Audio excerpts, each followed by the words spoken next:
मेरे प्यारे भाइयों, मैं महिपाल सिंह, पर्यावरण सुरक्षा संघ से प्रकृति का सेवक, आपका मित्र। मेरे जितने भर भी भाई बहन बंधु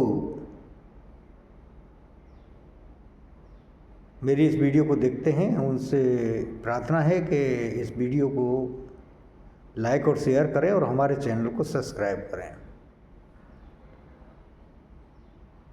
देखो, मैं किसी को अपना दुश्मन नहीं मानता, क्योंकि मेरा दुश्मन कोई है ही नहीं।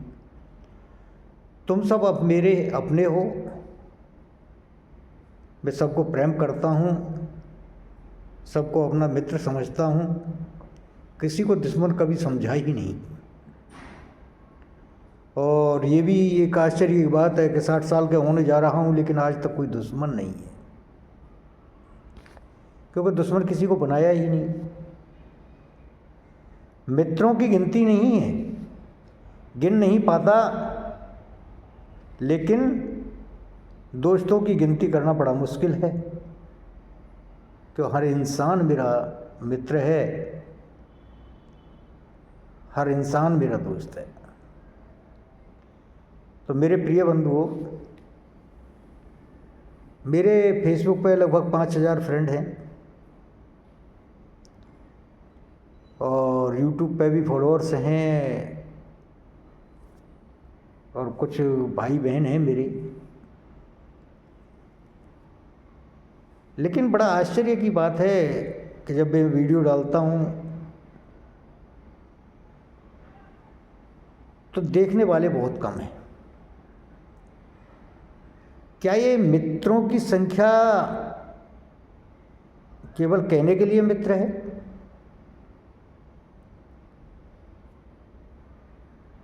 ऐसे मित्रों की मुझे ज़रूरत नहीं। हालांकि मैं किसी को दुश्मन नहीं मानता, लेकिन वो कहने वाले मित्र मित्र नहीं होने चाहिए। सबसे पहली बात तो कि अगर जो आप मेरे मित्र हो, चाहे फेसबुक पे हो, इंस्टाग्राम पे हो या यूट्यूब पर हो, तो सीधी सी बात है कि मुझे मेरी कमियां जरूर बताएं।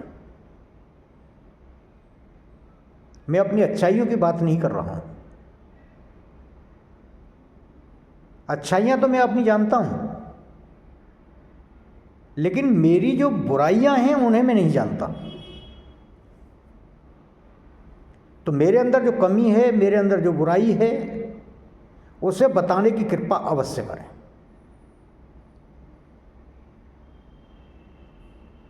ये मुझे जरूर बताएं कि आपके अंदर ये बुराई है, आपके अंदर ये कमी है, और आप इसलिए हम आपके चैनल को सब्सक्राइब नहीं करते।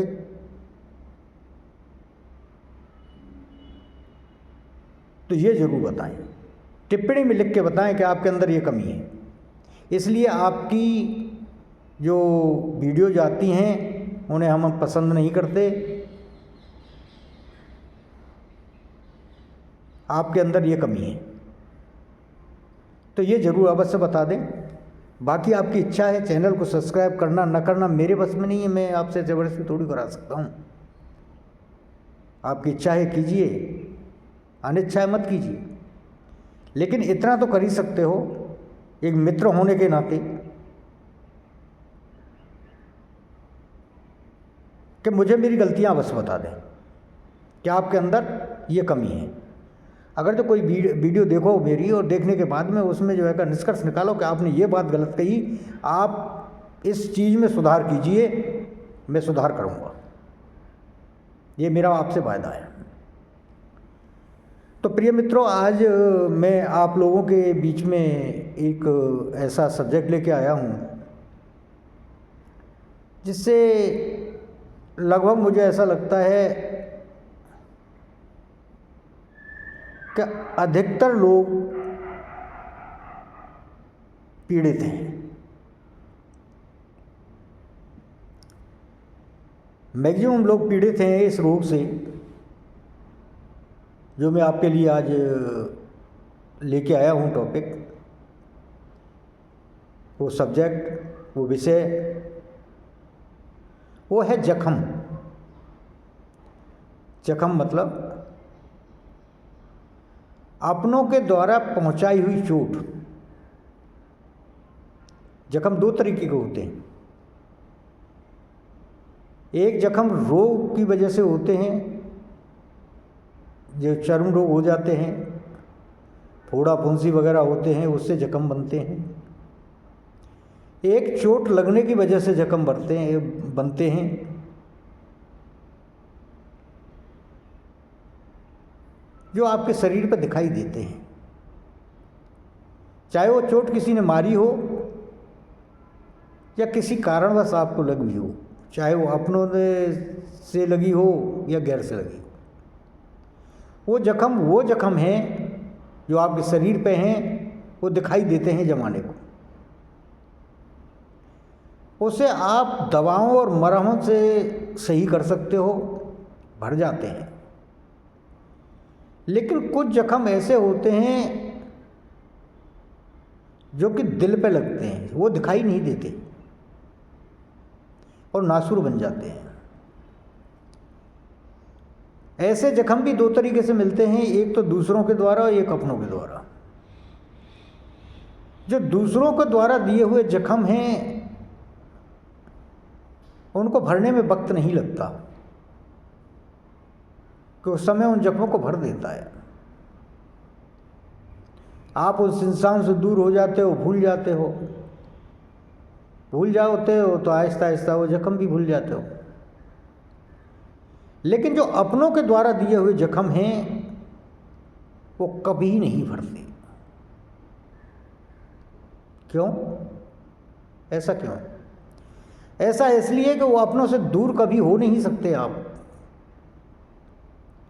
अपनों से दूर तो हो नहीं सकते, तो जब भी उनके सामने आप होगे या वो आपके सामने होंगे, आमना सामना होगा, तभी वो बातें याद आएंगी और जख्म दोबारा से दुखना शुरू हो जाएगा, नासूर बन जाता है। या फिर आपसे दूर भी हो जाए अपनों से। अगर जो कोई इंसान दूर होके, आप सोचो कि जिसने जख्म दिया उससे दूर चला जाऊं और दूर जाके मैं उसको भुला दूं, वो जख्म भर जाए, नहीं भर पाते। क्यों नहीं भर पाते? कि उनसे संबंधित कोई ना कोई चीज़ आपके साथ रहती है, कोई याद आपके साथ रहती है, और जब भी आप उसे याद करोगे फिर वो जख्म भरे हो जाएंगे। और ऐसे जख्म ऐसे नासूर होते हैं कि इंसान की जान तक ले लेते हैं। एक बात बताऊं, जो लोग सुसाइड करते हैं ना, वो अपनों की बेरुखी का शिकार होते हैं। वो अपनों के द्वारे जख्मों के नासूर बनने की वजह से करते हैं, जो आत्महत्या करते हैं। कभी गैरों की वजह से किसी ने जो है सुसाइड नहीं किया। जिसने भी आत्महत्या की उसका कारण अपने ही थे, कोई गैर नहीं था। आप किसी भी आत्महत्या वाले उदाहरण को देख लीजिए, जिसने आत्महत्या की है, 99% आपको यही मिलेगा कि उसका कारण कोई अपना ही था। बहन थी, बेटी थी, बेटा था, भाई था, पत्नी थी, या माँ बाप थे।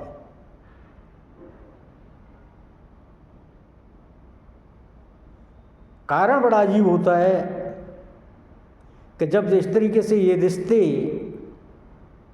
जब चोट देते हैं, तो वो चोट इतनी भयानक होती है कि उसे सहन करना बड़ा मुश्किल हो जाता है। न कहते बनता है, न सहते बनता है। किसी से कह भी नहीं सकते। कहते हैं तब मरे और सहते हैं तब मरे। असमंजस की स्थिति होती है। तो मेरे भाई और बहनों या मित्रों, मेरी आप सभी से एक प्रार्थना है कि किसी भी अपने को ऐसे जख्म मत देना।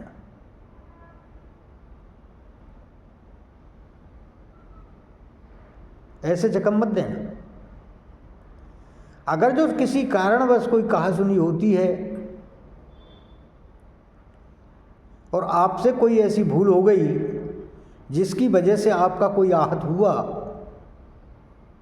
और उसे ऐसी चोट लगी, ऐसा जख्म आपने दिया, तो उसके लिए कोई दवा नहीं है दुनिया में। उसके लिए एक ही मरहम है, वो है आपका स्नेह। आपका स्नेह ही उस जख्म को भर सकता है, बाकी कोई नहीं भर सकता। और आपने वो मरहम उसको नहीं दिया, आपने उसको वो मरहम नहीं लगाया, तो समझ लो आप उसे खो दोगे, वो बचेगा नहीं, मर जाएगा। अधिकतर सुसाइडों के केस जो सुसाइड होती हैं उनमें ये अधिकतर यही कारण होते हैं। पति पत्नी के बीच का झगड़ा, पत्नी ने पति को धोखा दिया या पति ने पत्नी को धोखा दिया, सहन नहीं कर पाए,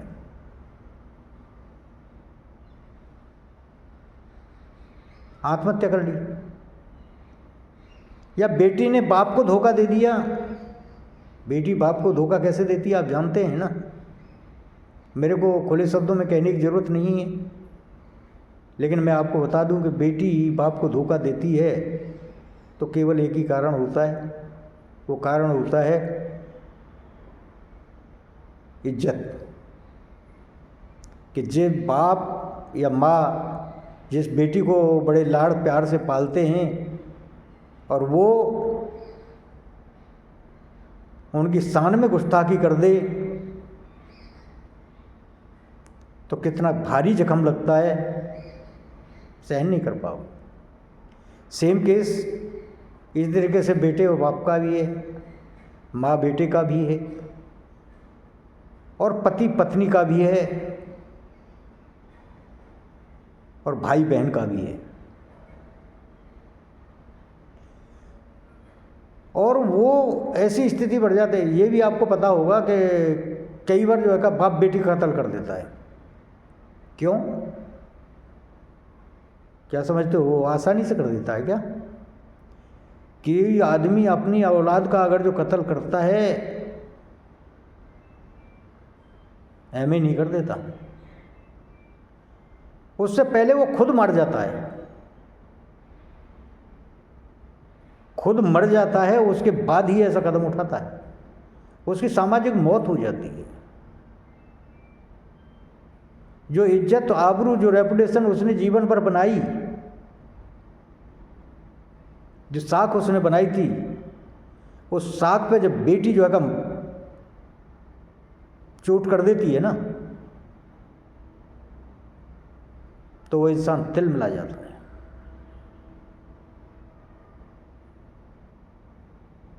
बेटी बाप का कत्ल करती है, बेटा बाप का कत्ल करता है, तो किसके लिए? अधिकतर केस प्रॉपर्टी के मिलेंगे, धन हड़पने के लिए।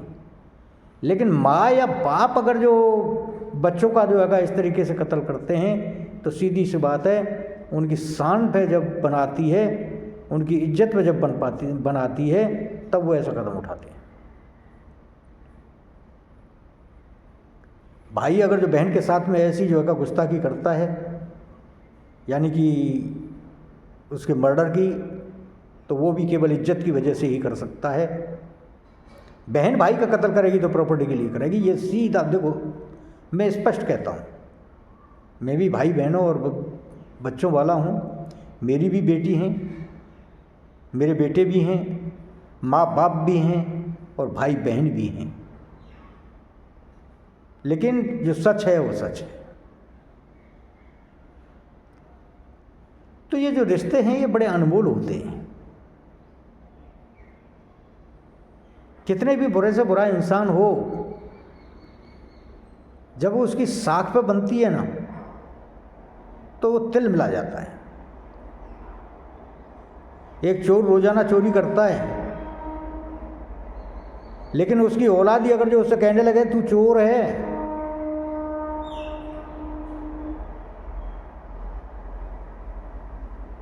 तो वो ऐसा जख्म है कि उसे वो सहन नहीं कर पाता।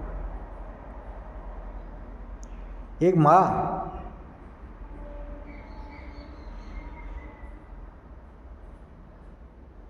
चाहे रोज धंधा करती है, लेकिन इसकी औलाद अगर जो उसे रंडी कह दे, सहन नहीं कर सकती, मर जाएगी। तो मेरे प्रिय भाई और बहनों, अपनों को ऐसे जख्म मत देना। ये शब्दों के जख्म होते हैं, और ये शब्दों के द्वारा दिए हुए जख्म बाहर वाला कोई कह देना, कोई फर्क नहीं पड़ता। लेकिन जब अपना इन शब्दों को कहता है तो बहुत गहरे जख्म लगते हैं और भर नहीं पाते। जिंदगी बीत जाती है,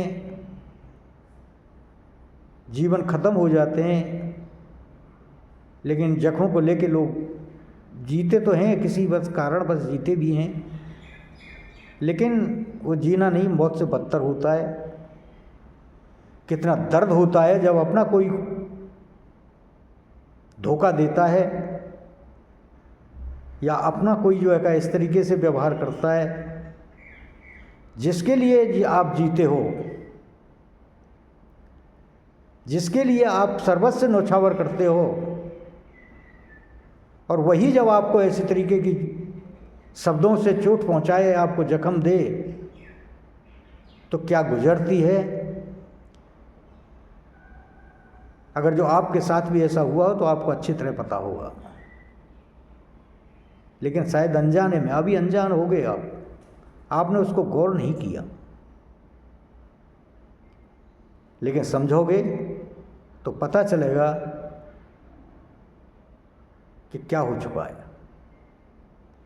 तो मेरे सभी भाई बहनों से जो है प्रार्थना है, कभी भी किसी को इस तरीके के जख्म मत देना, खासकर कर अपनों को, क्योंकि अपनों को के दिए हुए जख्म कभी नहीं भरते। अगर जो कोई भूलवश ऐसा कर भी बैठो तो आपका स्नेह ही उस जख्म को सही कर सकता है। आपके द्वारा दिए हुए जख्म को आपका ही स्नेह ले सही कर सकता है, यह हमेशा ध्यान रखना। वरना अगर जो आपने वो नहीं किया तो जिसे अपने को आपने जख्म दिया है, एक दिन वो आपको छोड़ के चला जाएगा दुनिया से। जय प्रकृति, जय हिंद।